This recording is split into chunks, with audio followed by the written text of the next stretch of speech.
नमस्कार प्रिय दर्शक बंधुरा डेमोक्रेसी खबर आड्डा चैनेले आपनादेर सबाइके धन्यवाद। एबारे दिव्येन्दु अधिकारी जिनी राज्येर बिरोधी दलनेता शुभेन्दु अधिकारीर भाई तिनी एबारे संहति दिवसेर नामे बांगलाय अशांति छड़ानो होते पारे आशंका प्रकाश करे अमित शाहके चिठी लिखलेन। आगामी 22 तारिख पश्चिमबंगे अशांति छड़ाते पारे এই आशंका प्रकाश করে केंद्रीय स्वराष्ट्रमंत्री अमित शाहকে चिठी लिखलेन सांसद दिव्येन्दु अधिकारी। तार आशंका किछु नेता संहति दिवसेर नामे आगुन জ্বালানোর चेष्टा करছেন। चिठिते सांसद लेखेन हताशाग्रस्त राजनैतिक नेतादेर द्वारा विभाजनेर आगुनके उस्कानी देওয়ার चेष्टा करा होबे।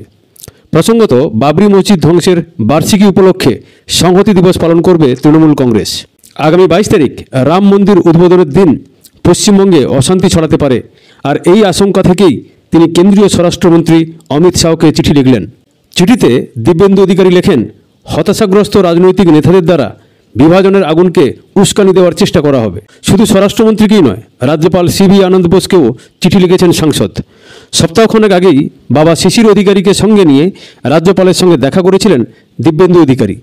প্রসঙ্গত আগামী 22 তারিখ উত্তরপ্রদেশের অযোধ্যায় উদ্বোধন হতে চলেছে রাম মন্দিরের।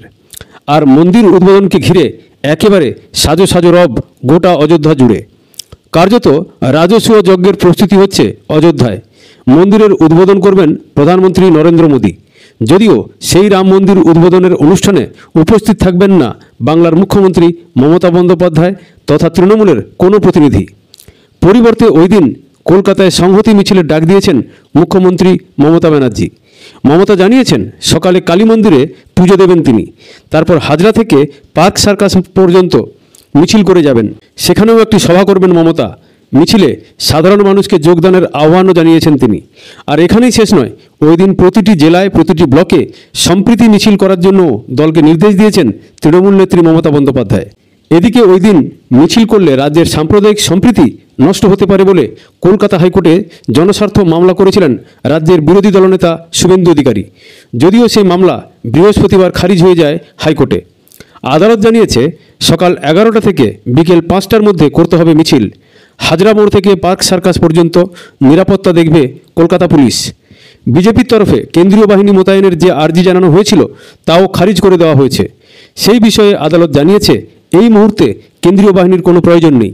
প্রসঙ্গত রাম মন্দির উদ্বোধনকে কেন্দ্র করে ইতিমধ্যেই শুরু হয়েছে রাজনৈতিক তরজা। বিজেপি বিরোধী রাজনৈতিক দলগুলি বারবার অভিযোগ করছেন এর মাধ্যমে ভোটের আগে ধর্মীয় মেরুকরণের চেষ্টা করা হচ্ছে এবং যা করে যাচ্ছে গেরুয়া শিবির। যদিও সেই অভিযোগ বারবার অস্বীকার করে চলেছে বিজেপি। এখন দেখার আগামী দিন রাজ্য রাজনীতিতে কী পরিবর্তন হয়।